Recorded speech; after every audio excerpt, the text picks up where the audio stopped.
Welcome to our Square Deal series, where we discuss commercial lending with interesting people. My name is Valerie Dufix. I'm the principal at Diamond Carré Capital Group, the place where you come, learn, and earn, where funding and ideas meet. Today, I'm thrilled to welcome my good friend, Kirk Marangi. He's a business valuation expert. How are you, Kirk? Fine. How are you, Valerie? I'm doing great. I want to dive right in and ask you, what is business valuation? Valerie, business valuation is the same idea as a real estate appraisal, except that you're valuing business, the shares of a business, rather than valuing a piece of real estate. That sounds pretty straightforward, but I'm sure there's so many other subtleties that you're going to share with us, right? Yes, there definitely are a lot of subtleties. Yes. So, Kirk, how did COVID impacted business valuation? Well, for the last 2 years, every new client that I've worked with, I ask them about how the pandemic has affected their business. And fortunately, many of the people I've worked with have done fine in the pandemic. It really was not no identifiable effect. But on the other hand, there definitely have been clients that were significantly impacted by the pandemic. So what I need to talk with them about is what we can see the past, we can see the effect of the pandemic in the past, but any business valuation is really trying to anticipate the future. So the question I have for them is, where are you going from here? How long, if you're down, if the business is down, how much longer will it be down? And then looking at the past financial results, which are going to be pre-COVID and then COVID, how do we use what we know about the business that's in a pandemic and the business not in a pandemic, and the client's best estimate of how it's going to be getting out of the pandemic, put that together as the best indication of the next 5 years. So basically, it's very important. It's been a significant impact on many businesses, and it comes into play in the business valuation.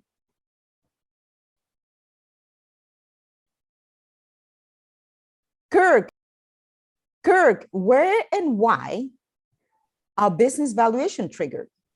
Well, business valuations are needed because there's no stock market that you can go to find out the value of shares of privately held businesses. And all privately held businesses will have a balance sheet. They'll have an accountant preparing their financials, but the balance sheet will tell you book value, but it will not tell you market value. And what typically our assignment is market value of the shares of a business.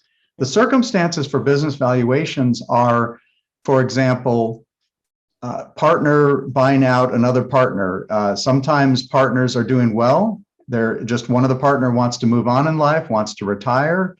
In other cases, the partners are not getting along. And it turns out that a lot of the work I've had is related to partners that are not getting along. And in those cases also, the partners deserve a reasonable, fair, defensible, neutral business valuation so that each party is being treated fairly.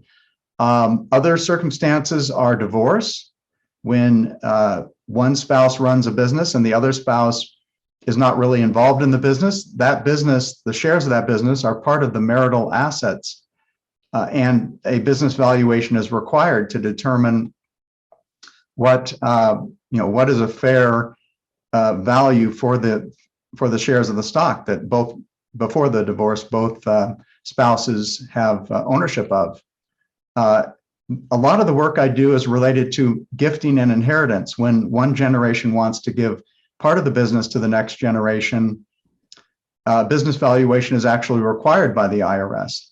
Of course, the IRS would like the highest possible valuation, and the business owners would like the lowest possible valuation. But once again, my assignment is really neutral, unbiased, defensible valuation for the client that's giving part of their business to the next generation.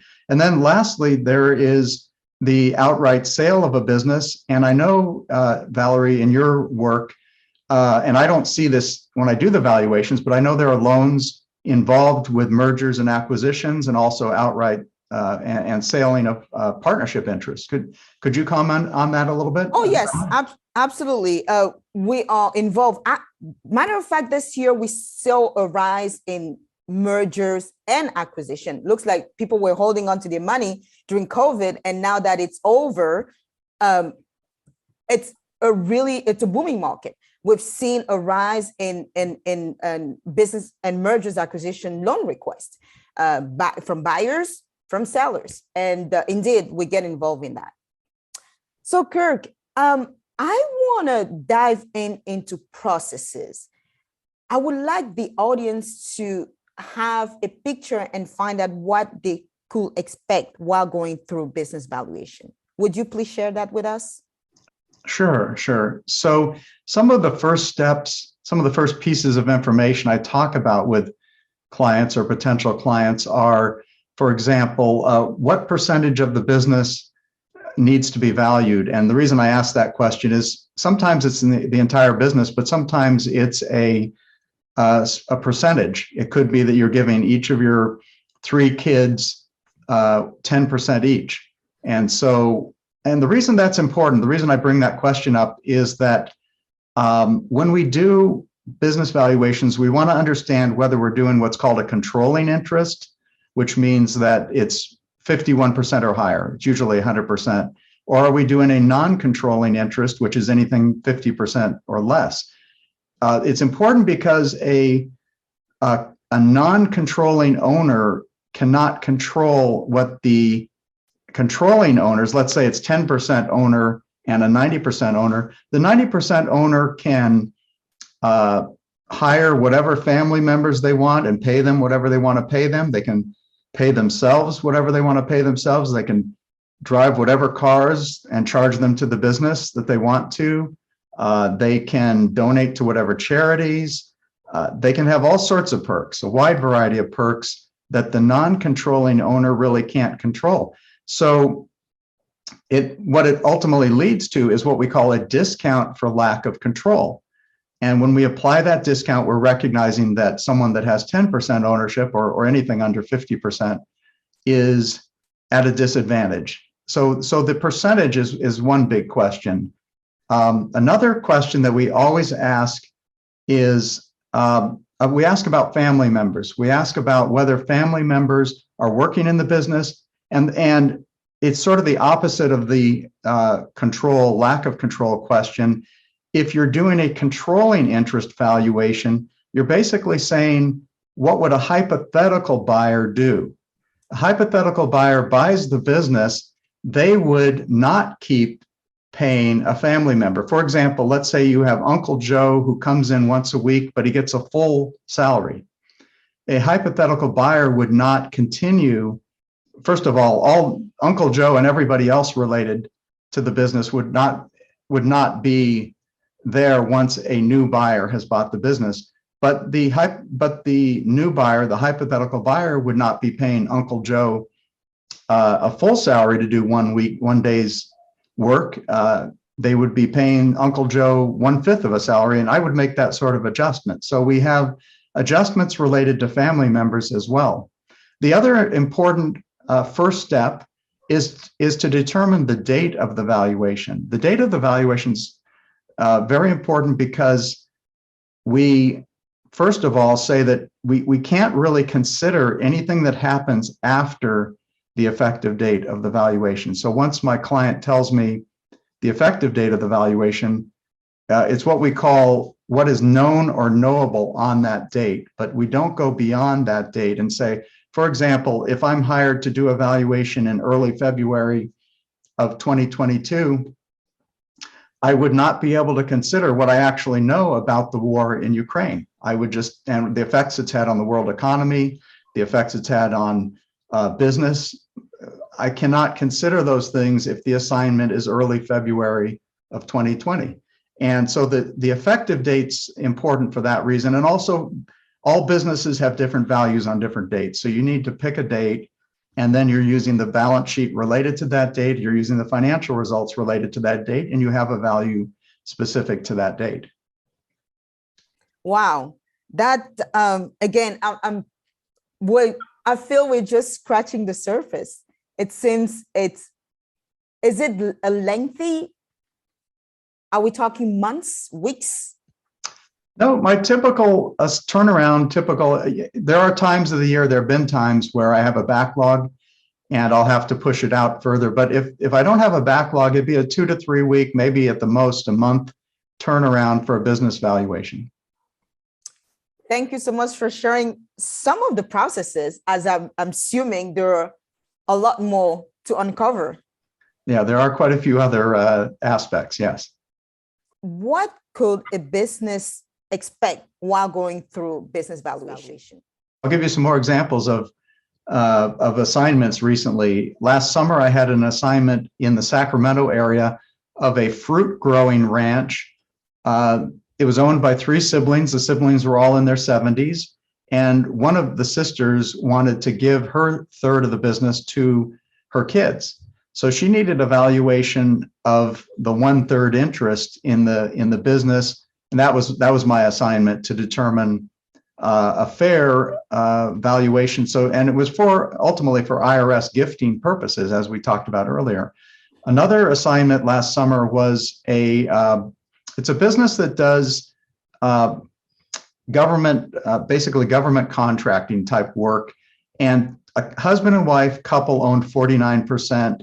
The other owner had 51%, and the other owner really wasn't pulling his own weight in the opinion of the couple. So the couple wanted a business valuation so that they could make an offer to the 51% owner to buy him out.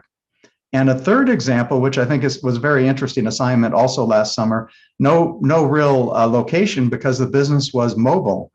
It's a business owned by a young couple that they would go to microbreweries and craft breweries, and they would can the beer on site from their vehicle. They have a very large mobile canning truck, and these microbreweries don't have their own canning line. So they were going from brewery to brewery canning the beer.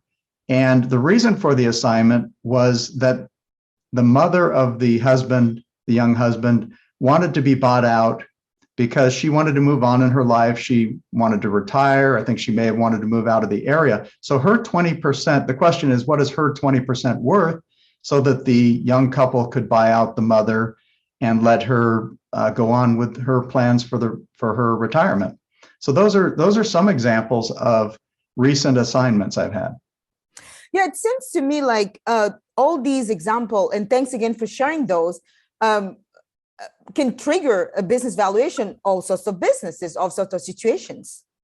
Yeah, there's a wide variety. It's really in almost infinite variety of assignments, reasons for business valuations.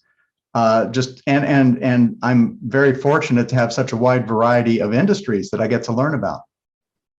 So, Kirk, in our commercial lending world, there's trends happening right now. One, the rise in interest rates. Two, we notice the inventory shortage. For instance, one of our clients in manufacturing, I can barely speak, a manufacturing client in Gardena, it's looking to increase his working capital because he's experiencing inventory shortage.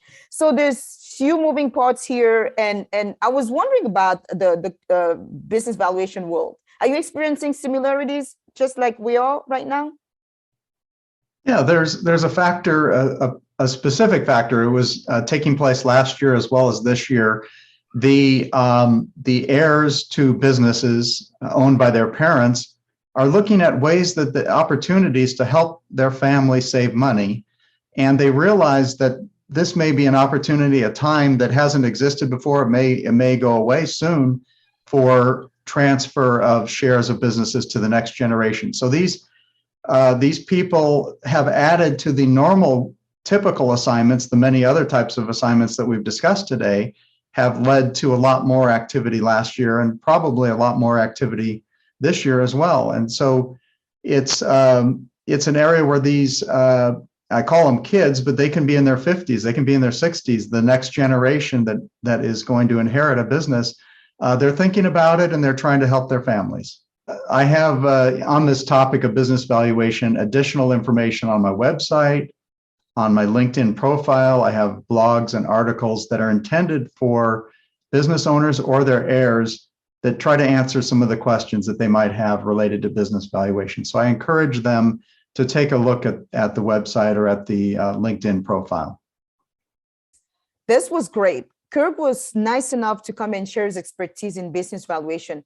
I feel like I have a better understanding now of what a business owner can expect to go through while dealing with business valuation. Again, I want to thank you for your time today, and please stay tuned for our next episode in our Square Deals web series. Have a good day.